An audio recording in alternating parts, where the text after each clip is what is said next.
Hello students and coaching hub में आपका स्वागत है। आज हम करने वाले हैं माइक्रो इकोनॉमिक्स का चैप्टर 1 इंट्रोडक्शन ऑफ इकोनॉमिक्स का पार्ट 3 जो कि लास्ट पार्ट है इसका। इससे ये चैप्टर फिनिश हो जाएगा। हम स्टार्ट करते हैं माइक्रो इकोनॉमिक्स। माइक्रो इकोनॉमिक्स होता क्या है?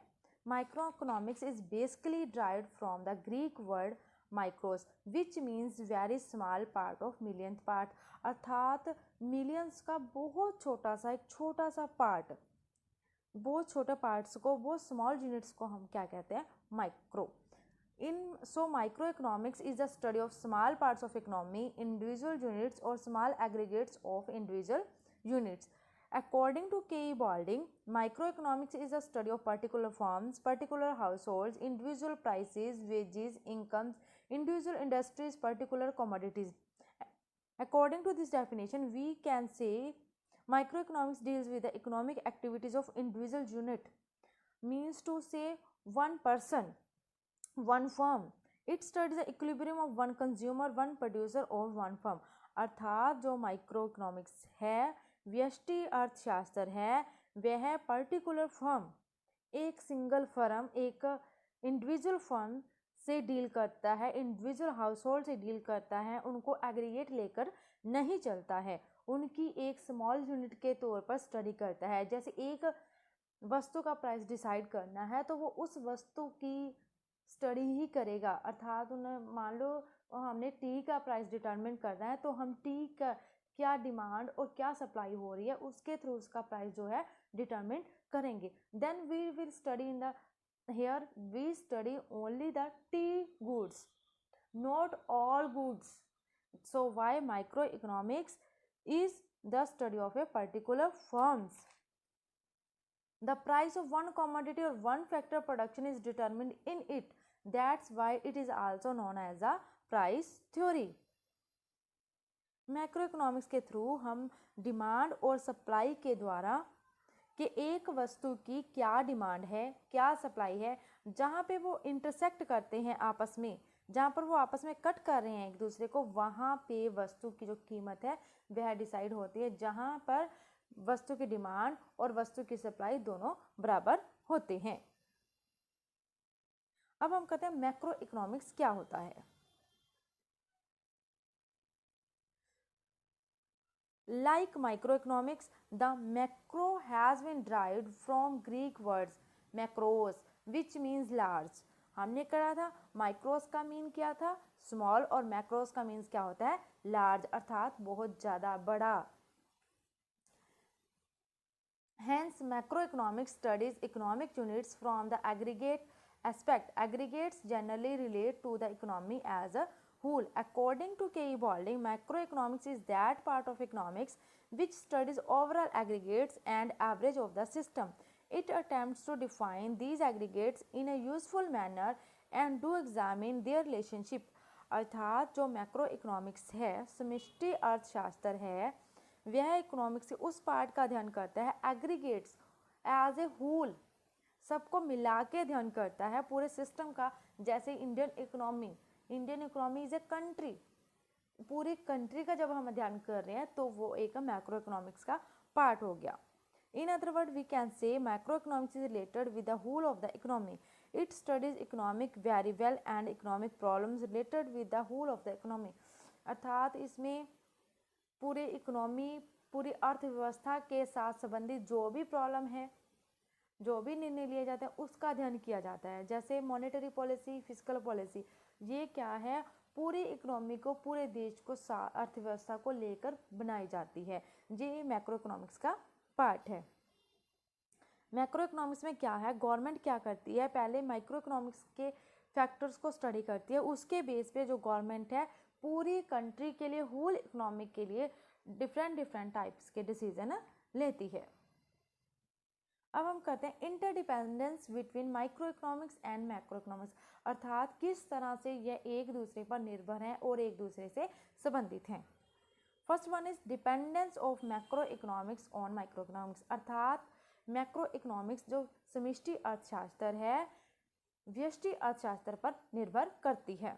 Micro economics is the study of aggregates Aggregates depend upon individual units which are studied in microeconomics.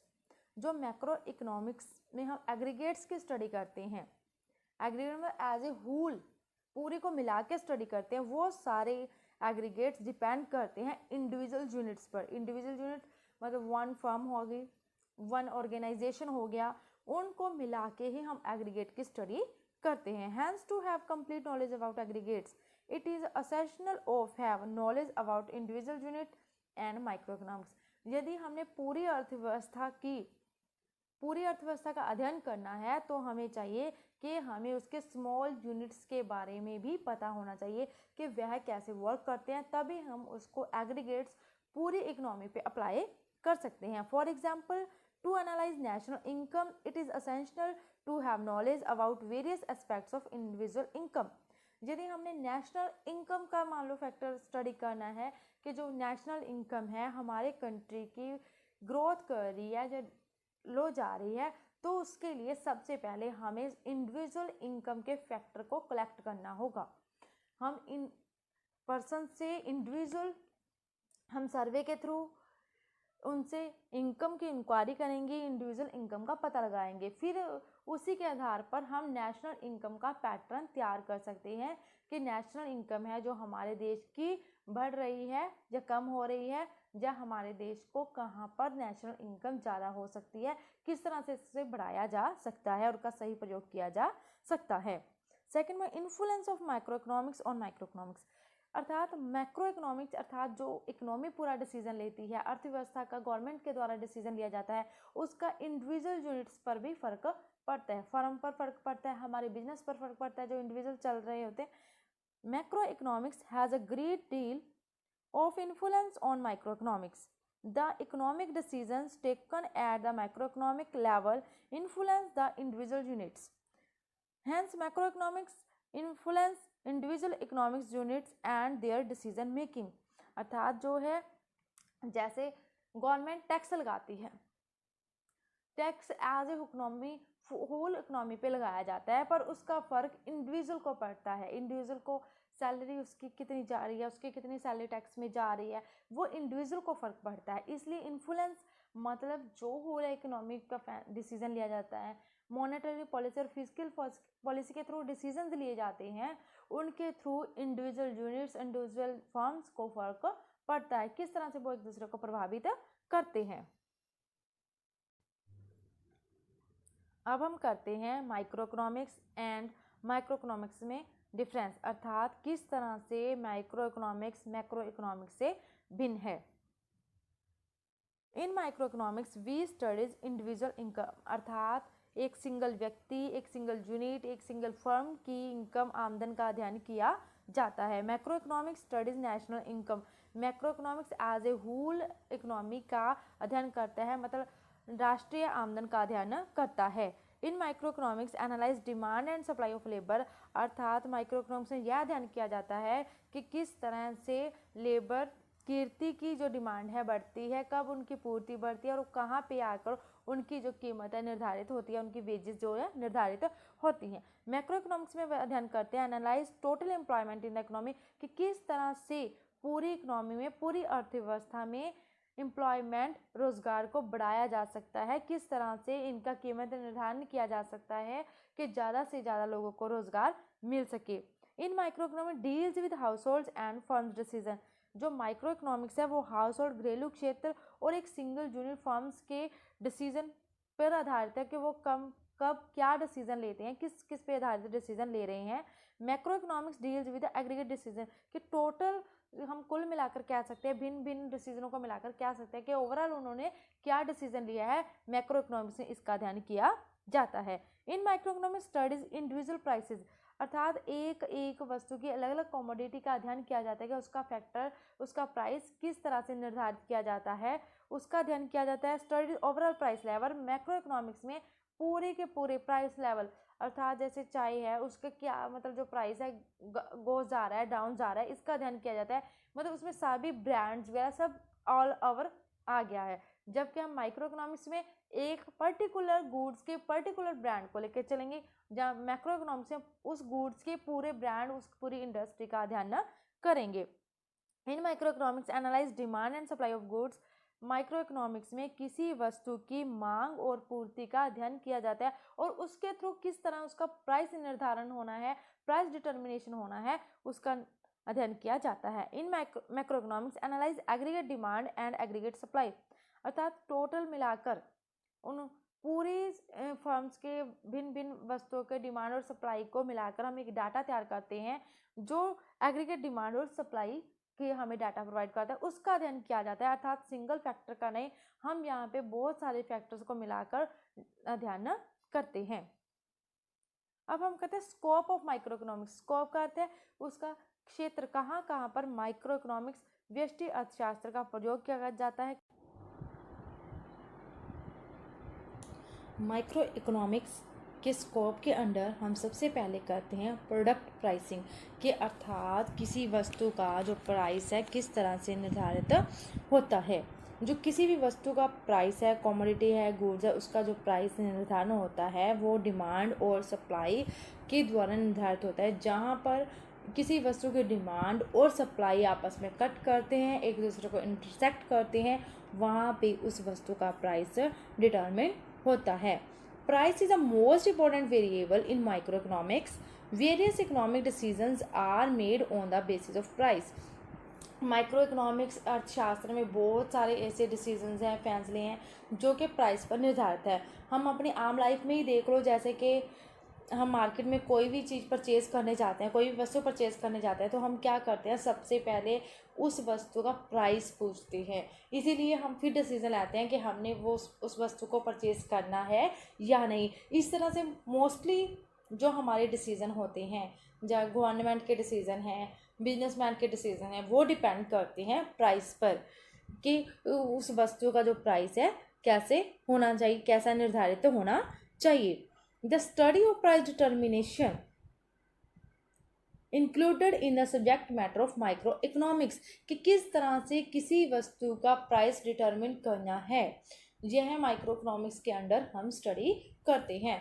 इसके अंडर हम स्टडी करते हैं थ्योरी ऑफ डिमांड, जो हमें ये बताता है कि जो डिमांड पर किन किन भिन्न फैक्टर्स का प्रभाव पड़ता है, कैसे जो डिमांड है निर्धारित होती है।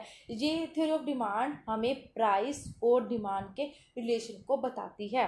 थ्योरी ऑफ डिमांड में जो है प्राइस और डिमांड का जो रिलेशन है नेगेटिव रिलेशन है, अर्थात जैसे जैसे प्राइस इंक्रीज होता है डिमांड कम होती जाती है, डिक्रीज होती जाती है। जैसे जैसे प्राइस डिक्रीज होता जाता है जो डिमांड है इंक्रीज होती जाती है। नेक्स्ट है theory of supply. Theory of supply हमें ये बताता है कि किस तरह से किसी वस्तु की प्राइस, कीमत उस वस्तु की पूर्ति पर निर्भर करती है। वस्तु की पूर्ति, वस्तु की सप्लाई उस वस्तु की कीमत या प्राइस के साथ साथ चलती है। इनमें पॉजिटिव रिलेशन है, अर्थात जैसे जैसे वस्तु का प्राइस इंक्रीज होता जाता है सप्लाई भी इंक्रीज होती जाती है। जैसे जैसे प्राइस डाउन जाता जाता है सप्लाई भी डाउन चली जाती है, क्योंकि इससे जो है पूर्तिकर्ता का, प्रोड्यूसर का नुकसान होता है, कम प्राइस पर उसका प्रॉफिट कम होता है। इसीलिए जो प्राइस और सप्लाई में जो रिलेशन है वो पॉजिटिव रिलेशन है, एक ही साथ ये चलते हैं। नेक्स्ट हम करते हैं factor pricing. There are 4 main factors of production: land, labour, capital and entrepreneur. यहाँ पर हमारे पास 4 साधन है प्रोडक्शन के, that are land, labour, capital and entrepreneur. जो हम इनको फैक्टर प्राइसिंग करते हैं वो थ्रू करते हैं wages, rent, interest and profit के द्वारा करते हैं। जो इनका जो फैक्टर प्राइसिंग है डिपेंड होता है मार्जिनल प्रोडक्टिविटी, इनकी मार्जिनल प्रोडक्टिविटी पर इनकी कीमत निर्धारित की जाती है, जो कि हम स्टडी करते हैं अंडर थ्योरी ऑफ डिस्ट्रीब्यूशन के, जो कि माइक्रो इकोनॉमिक्स का एक महत्वपूर्ण थ्योरी है, माइक्रो इकोनॉमिक्स का महत्वपूर्ण पार्ट है। नेक्स्ट है वेलफेयर इकोनॉमिक्स। वेलफेयर इकोनॉमिक्स हमें ये बताता है कि किस तरह से हम अपनी इकोनॉमिकल ज़रूरतों को पूरा करते करते किस तरह से हम अपने इकोनॉमिक वेलफेयर को, ह्यूमन कल्याण को, मानवता कल्याण को, समाज कल्याण को ज़्यादा से ज़्यादा कर सकते हैं। इसको हम कैसे आगे से आगे लेके जा सकते हैं, माइक्रो इकोनॉमिक्स हमें इसके बारे में बताता है। इंपॉर्टेंस ऑफ माइक्रो इकोनॉमिक्स कि माइक्रो इकोनॉमिक्स की महत्ता क्या है। First of all video knowledge about the functioning of free market economy. Micro economics हमें ये बताता है कि किस तरह से फ्री मार्केट इकोनॉमी में किसी वस्तु का जो प्राइस है डिटरमिन होता है। फ्री मार्केट इकोनॉमी में कंज्यूमर कैसे अपने सेटिस्फेक्शन को ज़्यादा कर सकता है और प्रोड्यूसर कैसे अपने प्रॉफिट को मैक्सिमाइज कर सकता है, इसके बारे में माइक्रो इकोनॉमिक्स हमें बताता है। नेक्स्ट पॉइंट है explanation of the conditions of economic efficiency. Efficiency होता है, economic efficiency refers to efficiency in production and consumption. Efficiency in production and consumption is achieved when profit of producers and satisfaction of the consumers are maximum। यदि हम efficiency producer की तब बढ़ेगी जब producer का जो लाभ है ज़्यादा से ज़्यादा होगा, और कंज्यूमर की सेटिस्फेक्शन तब ज़्यादा बढ़ेगी जब उसकी सेटिस्फेक्शन ज़्यादा से ज़्यादा होगी। माइक्रो इकोनॉमिक्स के अंदर हम ये स्टडी करते हैं कि दोनों फैक्टर्स प्रोड्यूसर्स एंड कंज्यूमर्स किस तरह से अपनी सेटिस्फेक्शन, अपनी प्रॉफिट को ज़्यादा से ज़्यादा कर सकते हैं, अपनी एफिशिएंसी को बढ़ा सकते हैं। Helpful in promotion of human welfare. जो माइक्रो इकोनॉमिक्स है ये मानवता कल्याण को बढ़ाने में भी मदद करते हैं कि किस तरह से हम वस्तुओं का और साधनों का सही प्रयोग करके मानवता कल्याण की तरफ जा सकते हैं। नेक्स्ट है हेल्पफुल टू माइक्रो इकोनॉमिक्स। जैसे कि हमने पहले भी किया कि ये micro economics and macro economics एक दूसरे पर निर्भर करते हैं, एक दूसरे को प्रभावित करते हैं।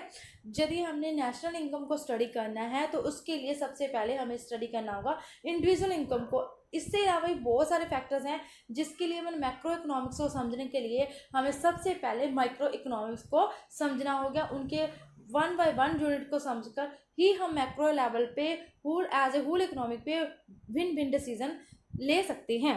नेक्स्ट है knowledge about market structure. Market structure क्या है हमारी इकोनॉमी के, हम जैसे कर चुके हैं 3 स्ट्रक्चर्स होते हैं, free market structure, socialist structure and mixed structure. इसमें हम क्या करते हैं कि जो तीनों हैं कि उसके तीनों के अलग अलग रूप बारे बताता है कि फ्री मार्केट इकोनॉमी में कैसे प्राइस डिटरमिन होता है, सोशलिस्ट में कैसे होता है और मिक्स इकोनॉमी में कैसे होता है। माइक्रो इकोनॉमिक्स हमें इसके बारे में डिटेल में बताता है। Helpful in policy formulation. कोई भी बिजनेसमैन है वो अपनी पॉलिसी डिपेंड करता है, बनाता है किसको लेकर, अपने प्रॉफिट को ज़्यादा से ज़्यादा लेकर, जो कि हमें माइक्रो इकोनॉमिक्स बताता है कि एक बिजनेसमैन, एक ट्रेडर्स किस तरह से अपने प्रॉफिट को ज़्यादा से ज़्यादा कर सकता है। डिमांड और सप्लाई की थ्योरी के थ्रू वो ये जान सकता है।